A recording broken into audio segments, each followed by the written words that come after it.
10 Min con Jesús, sacerdotes. Queridos amigos, en este 27º domingo del tiempo ordinario, la Iglesia nos presenta el Evangelio de Marcos, capítulo 10, versículos que van del 1 al 16. Mientras el Señor está de camino a Jerusalén, y habiendo instruido ya 2 veces a sus discípulos sobre su pasión salvadora, su muerte y su resurrección, continúa llevando a cabo instrucciones muy importantes. Esta vez el Señor ha vuelto a Judea y alrededor suyo se ha congregado una vez más mucha gente. Y para evitar o frenar la evangelización de Jesús, obedeciendo un plan que tienen contra él, se le acercan los fariseos y le hacen la siguiente pregunta: ¿le es permitido a un hombre divorciarse de su esposa, repudiar a su esposa? El verbo usado es el verbo apoliuo, que significa mandarla lejos, divorciarse de ella. Entonces Jesús les responde: ¿qué les mandó Moisés? Importante aquí comprender que le han puesto a prueba al Señor Jesús. Es decir, ¿por qué? Porque tal vez ya conocen su posición sobre el tema, conocen que hay una costumbre judía bien arraigada de poder divorciarse de la esposa, de repudiarla, de separarse de ella. Sin embargo, hay enseñanzas desde los profetas que invitan a mantener a la esposa junto al esposo, a cuidar el matrimonio, a nunca repudiar a aquella esposa de tu juventud. Y bueno, pues habiendo escuchado posiblemente la predicación ya del Señor al respecto, quieren ponerlo a prueba para que se vaya contra lo que ellos consideran es la enseñanza de Moisés, para que se vaya sobre todo contra una práctica muy común dentro del pueblo y judío, que era el de repudiar a la esposa, y que pues si Jesús enseña aquello que luego termina enseñando, consideran que no será muy popular, sobre todo entre aquellos que ya han disuelto su propio matrimonio. Por eso lo ponen a prueba con esto. Y Jesús responde con entera claridad y sin ningún miedo. ¿Qué les mandó Moisés? Le responden los fariseos. Moisés permitió darle por escrito el libelo de repudio y despedirla, dijeron ellos. Entonces es interesante porque ¿qué mandó Moisés? Y la respuesta que dan los fariseos es que Moisés ha permitido, el verbo epitrepo, ha permitido dar por escrito el libelo de repudio y despedirla. Ahora, es interesante esto porque justamente sobre este sentido se construye todo el razonamiento que hará luego el Señor. Moisés no ve como bueno el divorcio, sino que lo permite. Jesús nos explicará inmediatamente por qué. Y ahora, efectivamente, el libelo de repudio, este documento escrito de repudio, era pues de algún modo la única forma de proteger a la mujer, que habiendo sido repudiada por su esposo y teniendo el documento escrito, pues puede pasar a unas segundas nupcias sin que se considere que ella es adúltera y que se la apedree, etcétera, ¿verdad? Entonces era un modo de proteger a la mujer que muchas veces de forma bastante superficial era repudiada por su esposo, ¿no? De hecho, había una gran controversia entre los rabinos sobre cuáles son las razones por las que se puede repudiar la propia esposa. Entonces había una escuela más digamos observante del matrimonio que decía que solamente en caso de infidelidad, y había otra escuela, digamos así, más liberal, que decía que por cualquier razón, incluso si quema el estofado, ya es posible repudiarla por eso. Entonces, ¿qué responde Jesús justamente ante eso? Por la dureza de su corazón, Moisés les escribió este precepto. Versículo 5. Debido a la esclerocardía, a la dureza de su corazón, a que su corazón es duro, Moisés escribió este mandamiento. Es decir, no es algo que hubiera sido lo ideal, lo bueno, aquello a lo que estaba llamado el pueblo de Israel, sino aquello a lo que Moisés no tuvo otra opción por la dureza del corazón de aquellos que vivían en el pueblo. Ahora, lo interesante es que Jesús no se queda allí, sino que completa la respuesta con justamente lo más importante. Entonces, Moisés mandó esto por la dureza del corazón. Entonces, ¿cuál es el designio original de Dios? Y es inmediatamente esto lo que Jesús comienza a explicar. Pero en el principio de la creación, desde el principio de la creación, Dios los hizo hombre y mujer. Por eso dejará el hombre a su padre y a su madre, se unirá a su mujer y los dos serán una sola cosa, de modo que ya no son dos, sino una sola carne. Por tanto, lo que Dios ha unido, que no lo separe el hombre. Estos 4 versículos, Marcos 10 del 6 al 9, contienen, como en un resumen extraordinario, toda la doctrina del Señor Jesús sobre el matrimonio. Doctrina que se vincula directamente con el inicio mismo de la creación, con el designio original de Dios sobre el matrimonio, sobre el hombre y la mujer. Entonces, cuando los fariseos le responden que Moisés permitió el repudio, Jesús inmediatamente responde a su vez. Desde el principio de la creación, apodearges κτίσεως. Es interesante el uso de la palabra arge, que significa principio, pero que nos recuerda también aquella palabra, ¿no? En arge, en el principio creó Dios el cielo y la tierra. Entonces, este principio es un principio no solamente cronológico, no solamente es el inicio de algo, sino que es un principio cualitativo. En el principio de la creación, ese principio que es un modelo de cómo la creación debe ser y que luego fue dañado por el pecado, ese es el principio que hay que respetar. Desde el principio, varón y mujer los hizo Dios. O sea, desde el principio de la creación Dios los hizo hombre y mujer. Vale la pena comprender que aquí Jesús está citando el Génesis 1:27, el primer relato de la creación. O sea, desde el principio, cuando Dios creó una primera pareja humana, al hombre y la mujer. A ellos, el versículo 28 dirá que los bendijo diciendo crezcan y multiplíquense. Pero no debemos dejar pasar el hecho de que el Señor, como si hubiera escrito para nuestros tiempos, porque de hecho ha escrito, ha dado su evangelio para que traspase todo tiempo, comienza explicitando que el matrimonio es desde el principio entre hombre y mujer. Es decir, que en el designio original de Dios se encuentran el hombre y la mujer, que son complementarios y son creados para el amor mutuo, amor fecundo, que redunda en el don de la vida.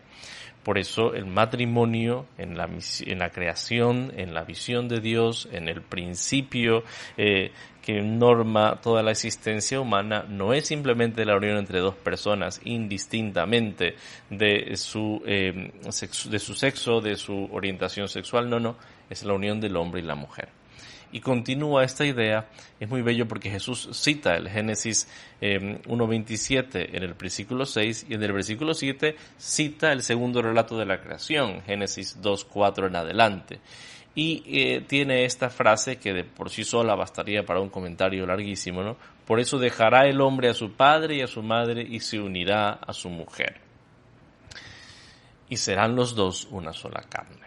Jesús cita el segundo capítulo de Génesis y con este pasaje tan bello, ¿no? Por esta razón dejará el hombre a su padre y a su madre y se unirá a su mujer. Este versículo del Génesis realmente tiene una fuerza impresionante porque explica que el matrimonio es el desplazamiento del núcleo del hogar. Del hogar de papá y mamá se desplaza el núcleo al hogar de mi esposa, mis hijos. O sea, ciertamente papá y mamá siguen siendo familia, pero el núcleo de lo que es hogar para mí pasa a ser mis padres, a mi esposa, mis hijos, mi esposo, mis hijos. Bueno, y se transforman los dos, serán una sola carne y serán eis sarca, una carne, eis sarca mian, se transforman de dos en uno.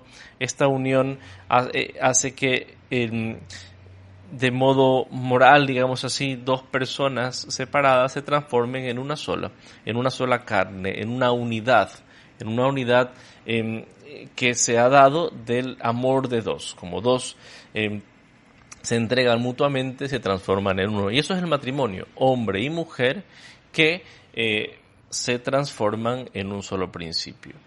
Y inmediatamente Jesús añade, porque hasta ahora ha citado el Génesis, ¿no? Ahora va a decir su propia complemento, digamos así, este mandamiento del Génesis.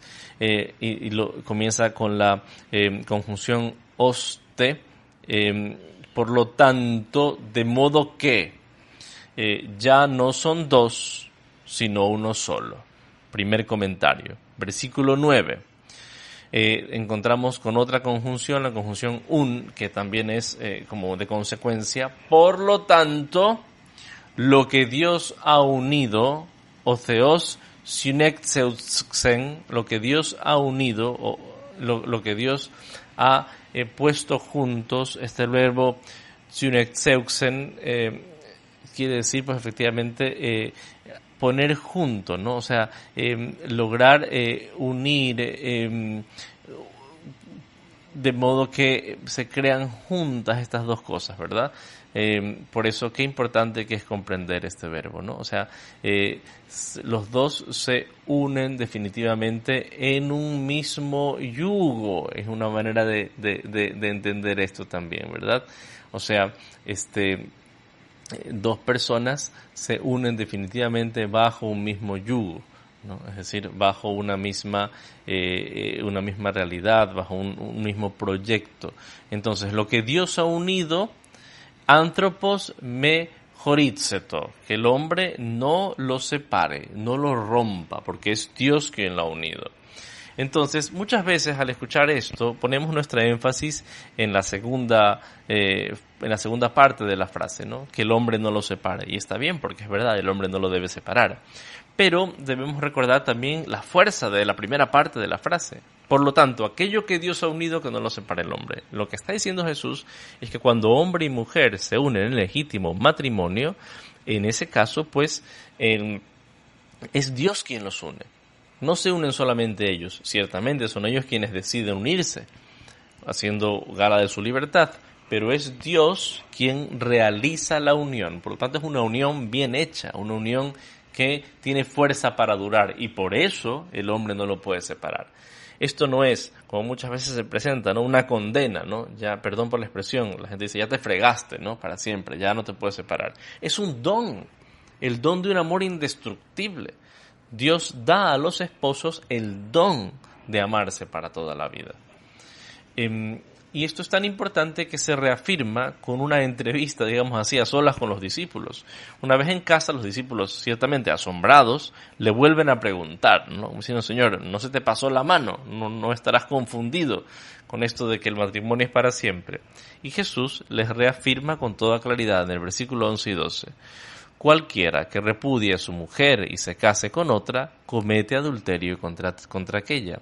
Y si la mujer repudia a su marido y se casa con otro, comete adulterio. Lo deja clarísimo. Es más, lo clarifica no solamente para los judíos, porque en el mundo judío el hombre podía repudiar a la mujer y no viceversa. Pero Jesús deja claro para toda sociedad.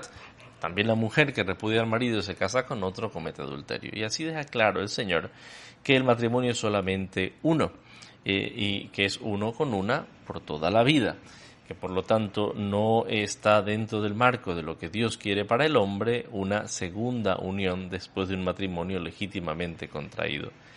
Es cierto que este evangelio produce mucha incomodidad en nuestros tiempos. Es cierto que hay muchas circunstancias dolorosas, profundamente tristes, complicadas, y que no estamos llamados a juzgarlas o a tratar a las personas que están en esas circunstancias como si no merecieran, digamos, nuestro trato. Todo eso es totalmente cierto, pero es cierto sobre todo lo que dice el Señor aquí. El Señor nos da un mensaje importantísimo, que el matrimonio es para toda la vida y que no se puede romper ese matrimonio sin faltar a la voluntad de Dios. No se puede entrar en una nueva unión sin faltar a la voluntad de Dios. Dejar de decir esto es dejar de proteger la sociedad. El Señor no nos dice esto simplemente porque le interesa ser estricto con nosotros. El Señor nos dice esto porque es el matrimonio indisoluble la base sobre la cual se construye la familia, que es la base de la sociedad. si continuamos una manera de pensar que relativice esta enseñanza del Señor, nos encontramos con la circunstancia que vive nuestra sociedad hoy. Muchos hijos, pues, con el corazón destrozado porque han visto, pues, en lugar de ver el amor firme de sus padres, pues, han pasado por una o a veces hasta 2 y 3 separaciones, teniendo su mundo interior que se derrumba. Entonces, claro que tenemos que atender y ayudar a las personas que ya se encuentran en circunstancias difíciles, irregulares, en segundas nupcias, por supuesto. Claro que nuestro principal, llamado ante estas circunstancias no es juzgar, claro que sí. Pero claro que tenemos que seguir predicando el matrimonio como indisoluble, con fuerza y claridad a todos y especialmente a los jóvenes, para que quede claro que solamente viviendo este amor indestructible, porque el amor de Dios es un amor que no caduca, y así nos ha enseñado que debe ser el amor humano, solamente en ese modo cumplimos con la voluntad del Señor y podemos sanar la sociedad. Bueno, y a continuación viene el episodio precioso de los niños, ¿no? Le presentan a unos niños para que los tomen en sus brazos, pero los discípulos los enojan. ¿Por qué? Ya hemos dicho anteriormente, porque los niños prácticamente no son considerados personas, ¿no? Pero Jesús se enoja con los apóstoles. El verbo usado aquí es bien fuerte, ¿no? Se indigna, ¿verdad? El verbo usado aquí es el verbo agananteo, que significa enojarse, indignarse. Jesús se indigna con los discípulos y le dice, por favor, dejen que vengan a mí y no se lo impidan, porque los que son como ellos es el reino de los cielos. También aquí un llamado a los padres de familia, ¿no? Dejen que los niños vengan al Señor, ábranse a la vida, no tengan miedo de decirle sí a Dios, al don de la vida, que es un don maravilloso y que es la consecuencia lógica del amor indestructible de los esposos. Bueno, acojamos este mensaje del Señor tan bello sobre la vida y la familia. Que Dios los bendiga.